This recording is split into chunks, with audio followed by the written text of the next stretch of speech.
অদস্ত বঙ্গবন্ধু যেই জাতির পিতা, ইব্রাহিম আলাইহিস সালাম সেই জাতির পিতা নয়। ইব্রাহিম আলাইহিস সালাম যেই জাতির পিতা, বঙ্গবন্ধু সেই জাতির পিতা নয়। অতএব দুটোটার মধ্যে সাংঘর্ষিক কোনো কিছু নাই। এটার সাথে ইসলামের কোনো সম্পর্ক নাই।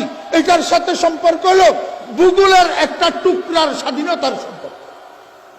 ভৌগোলিক পরিমাপের একটা এক টুকরা মাটির স্বাধীনতার সম্পর্ক। যার হাতে এটা স্বাধীন হয় তাকে ওই দেশের জনগণের, ওই দেশের অধিবাসীদের জন্য জাতির পিতা বলা। আমি আপনাদেরকে আমার আসল বোঝানোর উদ্দেশ্য হলো হযরত ইব্রাহিম আলাইহিস সালাম বাংলাদেশ স্বাধীন হওয়ার স্থপতি হিসাবে জাতির পিতা না।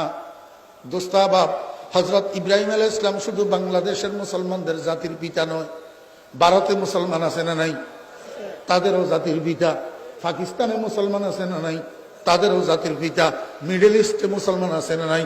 এশিয়া মহাদেশের মধ্যে, আফ্রিকা মহাদেশের মধ্যে, আমেরিকা মহাদেশের মধ্যে, ইউরোপ মহাদেশের মধ্যে, অস্ট্রেলিয়া মহাদেশের মধ্যে, গোটা বিশ্বের মধ্যে যত মুসলমান আছে সমস্ত মুসলমানের ধর্মীয় জাতির পিতা হযরতে ইব্রাহিম আলাইহিস সালাম।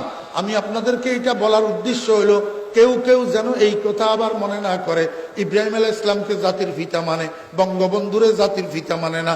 অদস্ত বঙ্গবন্ধু যেই জাতির পিতা, ইব্রাহিম আলাইহিস সালাম সেই জাতির পিতা নয়। ইব্রাহিম আলাইহিস সালাম যেই জাতির পিতা, বঙ্গবন্ধু সেই জাতির পিতা নয়। অতএব দুটোটার মধ্যে সাংঘর্ষিক কোনো কিছু নাই। এটা লইয়া এগুলো হলো শাব্দিক বহস, এগুলো হলো শাব্দিক বিতর্ক।